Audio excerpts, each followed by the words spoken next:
in the squadron. They called him Bullets, but we call him Greg Kelly. Greg Kelly is on the air on the Red Apple Podcast Network. This sucks. Scroll. On board. Scroll.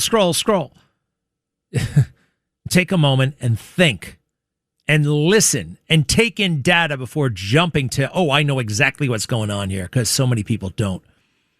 We're going back to Lake Geneva. President Trump speaking right now, taking questions from the world's press. Go ahead. Not easy. President Xi was fantastic. He tried to help me solve it. And he didn't give any big weaponry. I guess we'll find something somewhere along the line. But he didn't give any big weaponry, I can tell you that. No, I think China I couldn't ask for much more.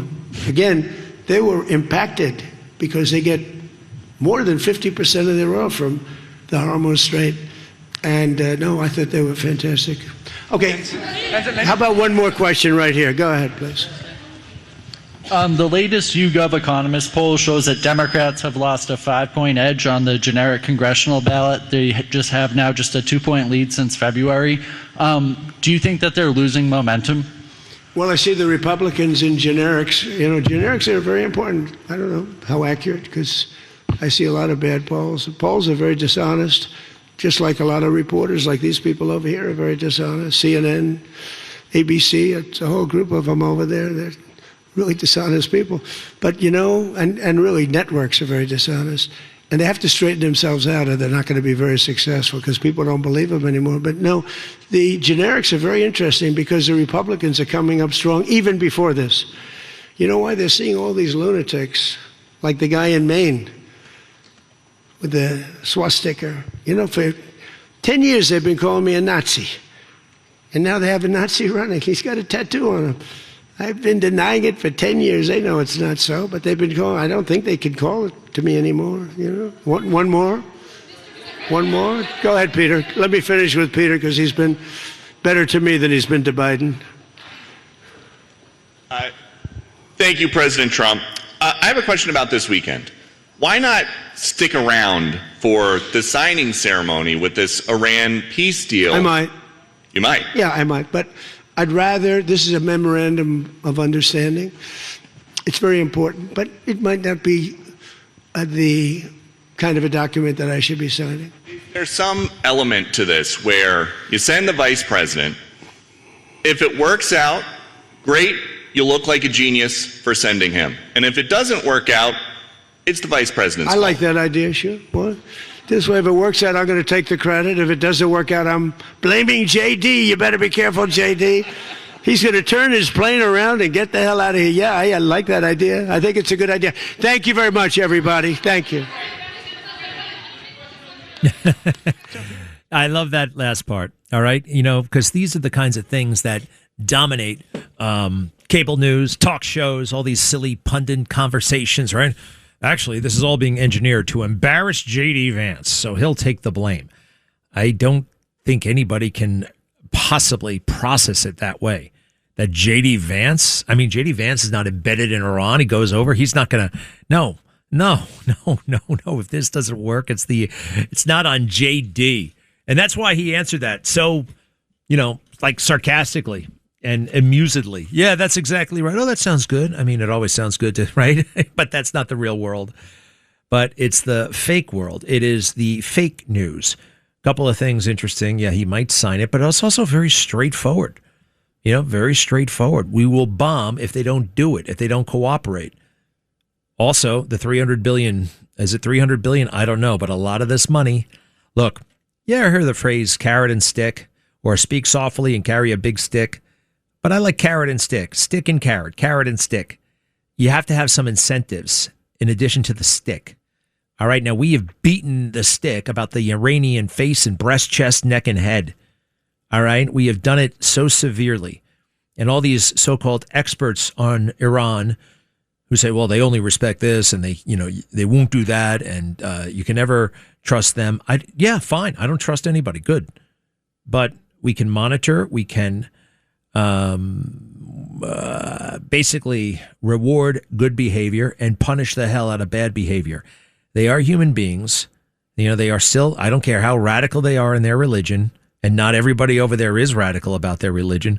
Anybody see the Shahs of Sunset? I'm kidding. I'm not kidding. Those guys have all kinds of ties over there. These people are kind of regular people, talented people, hardworking people, people who like nice material things sometimes, people who like vacations, people who like sitting first class on a jet. People down the block from me when I was growing up, Dr. Sabat Ghatem was his name, great physician. And he was my neighbor, and Bijan was his son, and they were Iranians, and they were the most sophisticated people, very smart, Bijan and Amin. And, there's this whole secular kind of culture over there, right underneath the mullahs and the radicals, and they've had a kind of a readjustment over there, big time. So they're ruling out, they're forgetting all these people who are just naysayers all the time. Naysayers. Oh, no. Here they are again. All right. You may recognize Mike Pence in this little montage.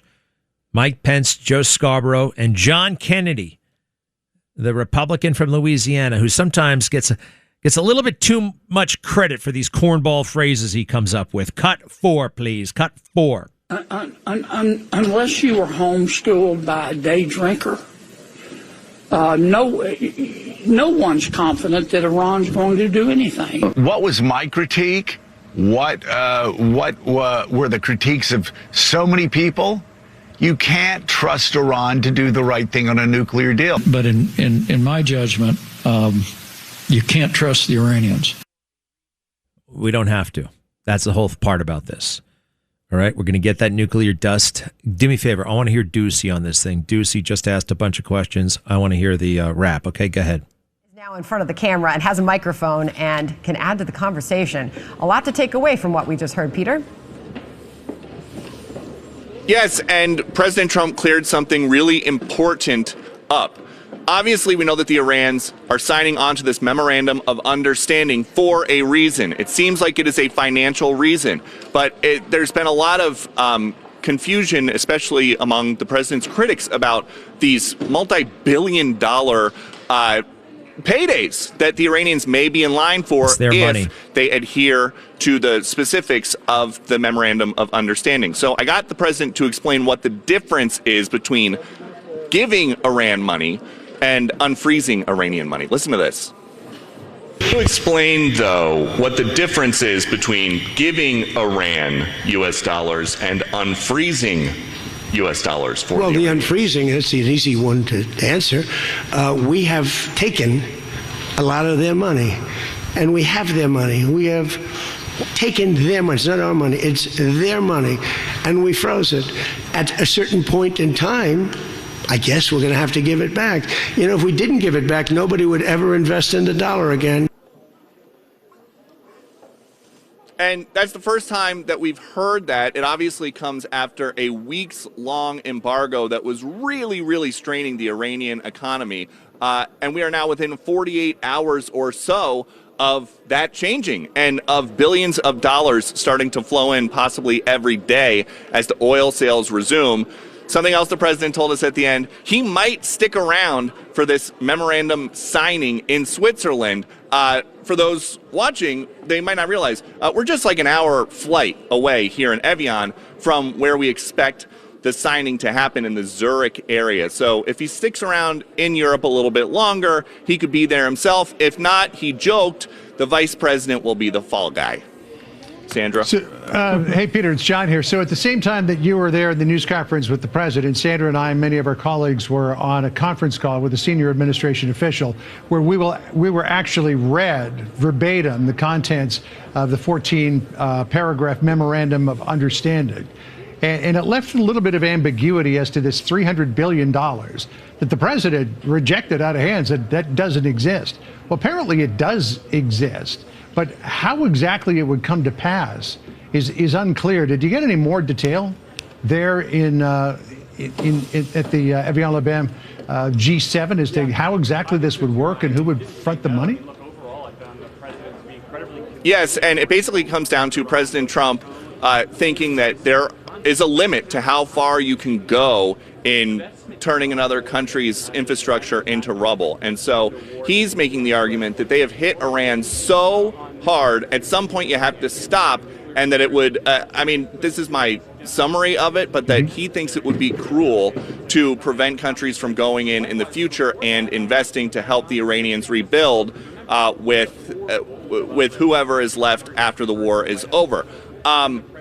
It seems like he is sticking to it. U.S. dollars are not going to be going into this fund. It's not like the Board of Peace where the U.S. wants to have a big hand in rebuilding, but it is something where they're not going to be sanctioning other countries as they go into Tehran and go into these places that have been completely leveled and try to help build over the next couple of years. Yeah, I just want to add to that from that call. What I took away was no direct money exchanged, no reconstruction fund, said the U.S. officials, but it would allow them, should they have good behavior over the course of this deal, it would allow sanctions relief. For example, what was provided to us as an example, a power plant, and they referenced it as an investment, that they would be able to build this power plant, and this would be seen as an investment as part of responding to good behavior on the part of Iran. Peter, I'll give you a final thought there.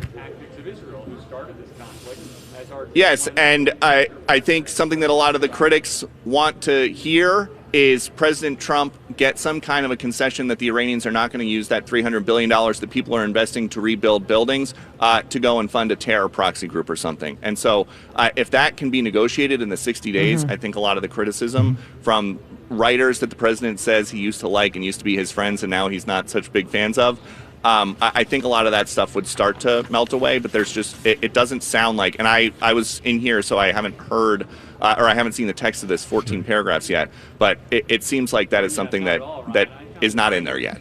Okay. We will have more on that coming up. Peter, thank you very much. Actually, it is. That's always been. Now, it's interesting. They did have I couldn't do both. I wanted to hear what the president had to say. When the president was speaking, there was an on the record, but on background briefing by the administration. And usually that's led by a very senior person, but the condition is you use you don't say who it is. Let's say, and it wasn't this, but let's say it's the Secretary of Defense. You don't say it was Secretary of Defense Pete Hegseth briefed us. You say a senior administration official briefed us, and this is what. They don't want the name out there. And it's not subterfuge, it's not deception. This is the standard practice. Do it all the time. But I'm surprised they had it at the same time the president was speaking. Now, a lot of people, look, there's a fair amount in conservative circles, MAGA circles, of some other syndrome, not Trump derangement syndrome, but Trump exhaustion syndrome. And they want to move on. They never really liked this guy to begin with. They don't like his style. They're very much more they've convinced themselves they're like the Mike Pence crowd. Well, the Reagan. I'm a Reagan Republican. I'm a Reagan Republican. I'm an American. I'm a patriot, and I'm a Reagan Republican in that order. That kind of and the country club type Republican stuff. And they want Trump gone. All right. They can't handle it. They don't like his personality. They can't believe, and they kind of envy him deep down. So that's set. I'm looking at, kind of curious. Should we find out what Hugh Hewitt is saying? Yeah, actually, very quickly. Go ahead. I want just a little bit of Hugh Hewitt. I have a feeling we've got a long way to go. It's not going to take 60 days. It's going to take 150 days. But my hope is in the fact that the president has not ruled out a return to combat if there is not serious progress made, not only on the enriched uranium, it's got to be on the missiles, it's got to be on the facility that isn't open yet over at Pickaxe Mountain. There's a lot to be done. What I view this agreement as is just, 60 days to talk some more. Yeah. That's it, huh? That's it. All right. You think it's going to be 120, 150 days. How the hell do you know that, Hugh? All right. That's your hunch. Why? Because you got white hair and glasses? Huh? Is that how you know? You're like Switzerland. I remember him in the last thing. He said, I'm like Switzerland. When we were having the biggest in 2021, 2022, 2023, this guy was like, I'm like Switzerland. I'm not taking sides when it comes to Trump. Thanks a lot, Hugh. I think he's one of the guys who's exhausted, right? Just deep down doesn't like him. Well, not so deep down. I don't like you. All right? I don't like you. Hey, remember, lots of people I don't like. But I love everybody, including you, Hugh. I'll be right back. Greg Kelly on the Red Apple Podcast Network. This is the Greg Kelly Show. Okay, folks, remember, it's always up our sleeve, on the table, in our back pocket, front pocket, right there. A great big gigantic gun that we can point at Iran and pull the trigger whenever the hell we want. If they don't comply here, if they don't work with us, if they don't do the right thing, we can blow them up. We can. And President Trump, contrary to popular belief, not a pacifist, never promised. You can't promise to never, ever attack, to start, actually, military conflict. You can't. That would be a huge mistake. President Trump never said that. No. Grossly wrong. Listen to this from over the years. President Trump, what the heck would you possibly do to Iran? Cut 5.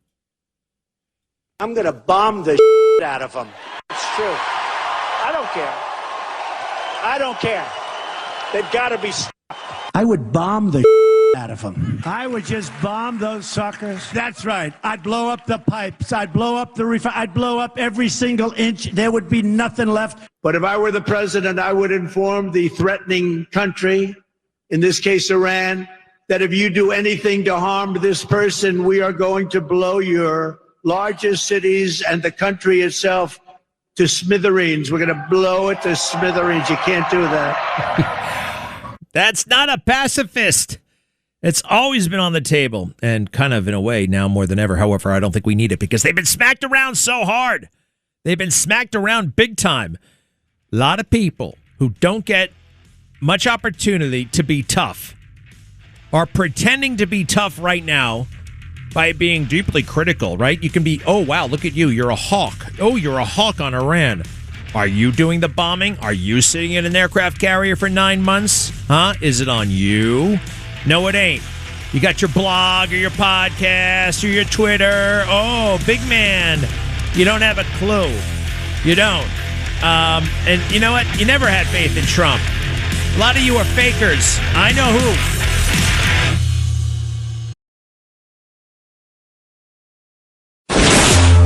Greg Kelly, entertaining and informative on the Red Apple Podcast Network. Hey, I'm back. Now, listen, I'm not condoning, but I did laugh out loud. I am not condoning, but I laughed out loud. So Mike Pence is on TV. Of course, what does he do? Bad-mouthing Trump. Just bad-mouthing Trump, bad-mouthing the deal. And somebody walks in. He's a jokester, right? He's always joking. But he's always dead serious when he delivers the joke. And for 2 seconds, I'm like, oh, my God, what is he saying? Is he serious? And he's like... I'm like, look at Mike Pence, bad-mouthing Trump. And he's like shaking his head. He's like, man, we should have hanged him when we had the chance. I'm like, he's only joking. He's only joking. But he went a little bit, I mean, we had the noose and everything. I'm like, dude, shut up. He's only kidding. He's only kidding. But it was that dark, macabre humor, right? Look, and it's only funny in that, like, Pence... It was like that was not real gallows, right? It was like 2 feet tall. It was like a shoelace. It was symbolic.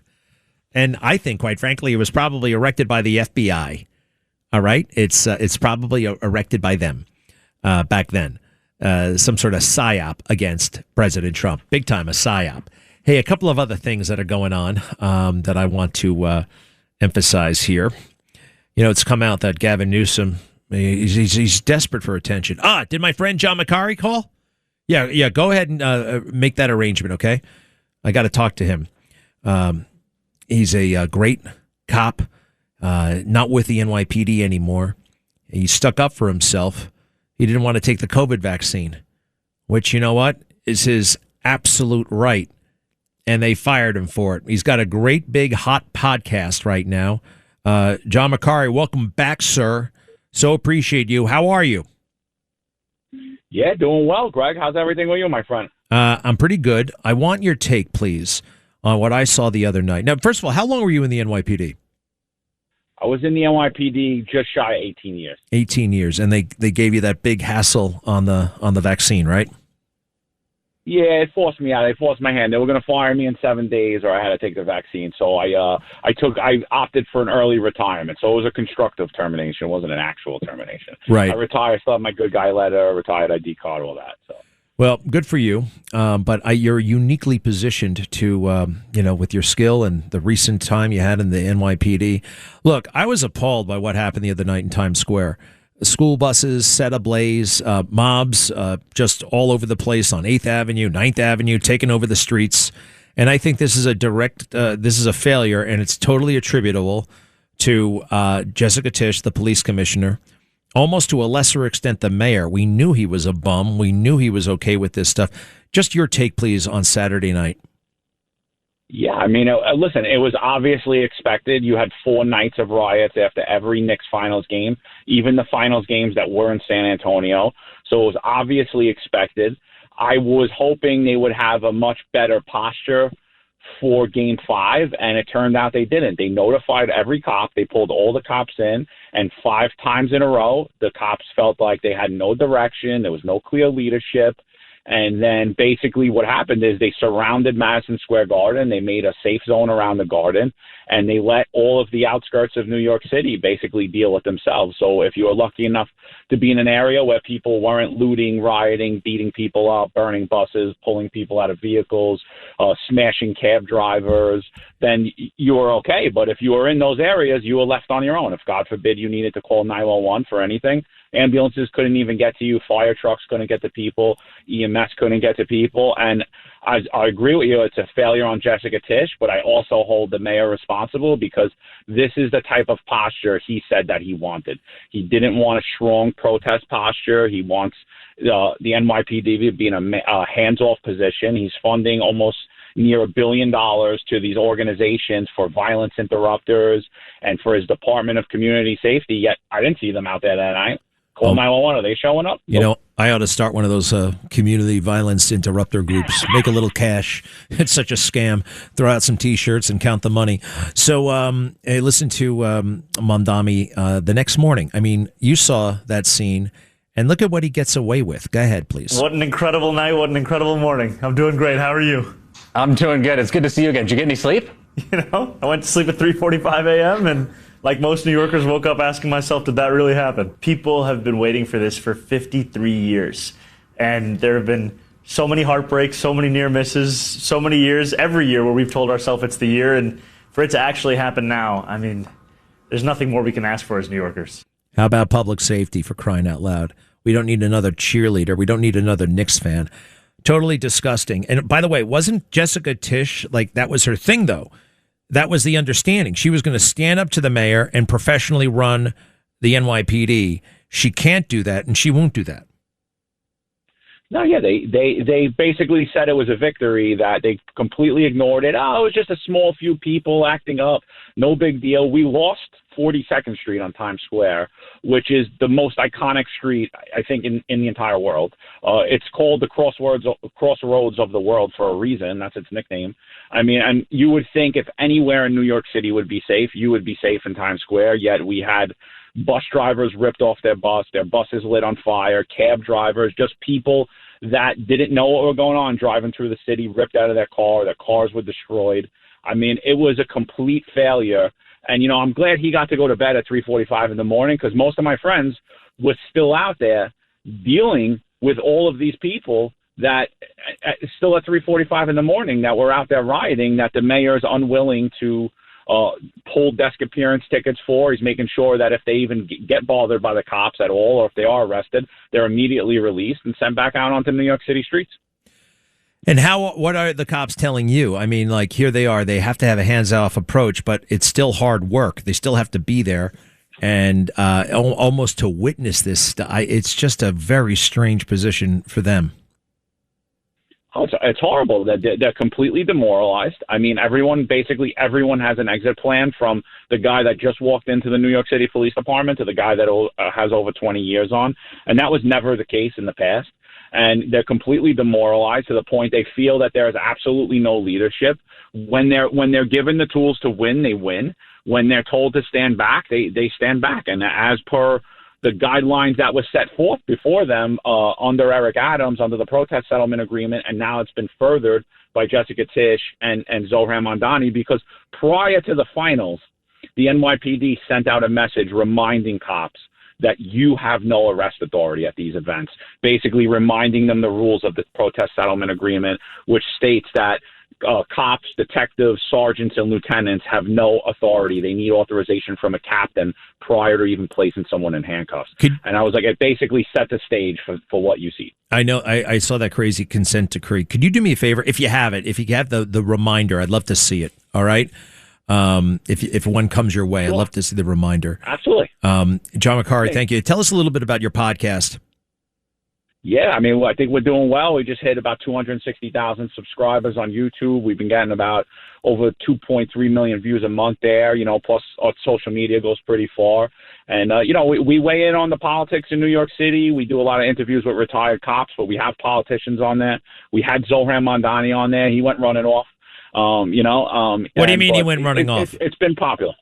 What? Once we started asking him public safety questions, his word salads weren't enough. So the interview turned into like a 5-minute interview instead of a 20-minute. And I nailed him on his position on the mandate as well. And he speaks a lot about how he doesn't love the big hand of government, but he loves vaccine mandates and he needs the right to do that again. So he didn't last too long on the show, but. I call your show to myself, John McCarry. What is the formal name of the show that people put in the search window? It's on my favorite, so I go. What is it? It's at The Finest Unfiltered. New York's Finest Retired and Unfiltered podcast is the long name, but it's The Finest Unfiltered. If you Google that, it'll come up. Our website, YouTube channel. We're on Spotify, Apple, anywhere you watch or listen to podcasts. All right, awesome. The Finest Unfiltered. John McCarry, we so appreciate it. Thank you very much, and we'll see you later. Hey, one other thing. I want to make sure that everybody knows this Gavin Newsom guy, it's double trouble for him. He's fading away. He's getting desperate, and he is under investigation, but it has nothing to do with President Trump. It has something to do with his own questionable decisions and the activity of his wife. His wife, who's a hottie, by the way, but she's done some very strange things. Cut 7, please. Cut 7. Donald Trump directed his Department of Justice to investigate me. And just in the last week, I've learned that his campaign has reached my own home. To get me, he's coming after my wife, Jen, a public servant, a woman who's dedicated her life to supporting women and girls. Women and girls. Stop saying that. Help people. How about ladies and gentlemen, boys and girls? There's something I don't like when people say women and girls. You never hear men and boys. You never hear that. Why don't you ever? Well, you hear boys to men. Whatever happened to those guys? Listen to this. This is the indignant. Look, he sounds so tough. He's defending his wife. Well, I know something about the wife, and I'm going to tell you in a moment. Cut 9. To Donald Trump, who I know is watching because he watches everything. So? I have a message for you. You can subpoena my records. You can investigate me. You can harass me. Put my name on every and any enemies list you have, but leave my wife and family out of your personal vendetta. Oh, that sounds so brave, doesn't it? Oh, listen to him defend his wife. The wife is in the middle of all kinds of controversy and has been for a long time. All right, since you brung it up, I'll bring up her phony baloney charity. Right? That raises, get this, are you ready? Gender awareness. And it fights harmful gender norms. Harmful gender norms. Like, I don't know, maybe girls play with dolls and boys play with G.I. Joe. Action figures, right? Action figures. So next cut, if you don't mind. I'd like to say something to my wife. These times are not normal. They're not ordinary. I love you. And I'm sorry he's doing this. You have not earned a single one of the indignities that he's trying to inflict on you and our children. That's a weird way to talk to your wife, isn't it? What's really going on there? Is he in the doghouse for some reason? All right, so she has a crazy charity that gets attention and money because her husband is the governor. She pays herself $150,000 for this kind of charity, which is like nobody knows what the hell does that even mean? Fighting gender norms and creating gender awareness. She pays herself $150,000. That's a lot of money. And, the charity needs a vendor so they can make content for their website. So she writes a check to a vendor, and guess who's the vendor? She is. She's got another company that makes silly documentaries about gender and gender awareness and fighting gender norms, harmful gender norms. So she gets $300,000, right? That's called double dealing. That's nasty. And here's something else. Here's the worst of it. And here's the part you don't know. Okay? She's so concerned about women and girls. Well, why didn't she save women and girls when she had the chance? This is from Gavin Newsom's audiobook, all right, that he just wrote. So his wife knew Harvey Weinstein and met with Harvey Weinstein. She alleges, well, when the coast was clear, when everybody was doing it, she jumps in and starts raising questions. Oh, yeah. Oh, he did that to me, too. Me, too. Hey, who didn't want to be involved in Me, too? It happened to me, too. And she said that. But a lot of other things happen that don't make sense. If it happened to you, too, how do we explain some of this? Now, Gavin Newsom is keeping it going. Cut 11, if you don't mind. Cut 11. Anguish found her once more, this time as a young actress and producer in Hollywood who had her own terrible encounter with Harvey Weinstein in a Beverly Hills hotel. Ooh, you know what that connotes, right? Harvey Weinstein in the shower and all that crazy stuff. Next cut, please, from the audiobook, cut 12.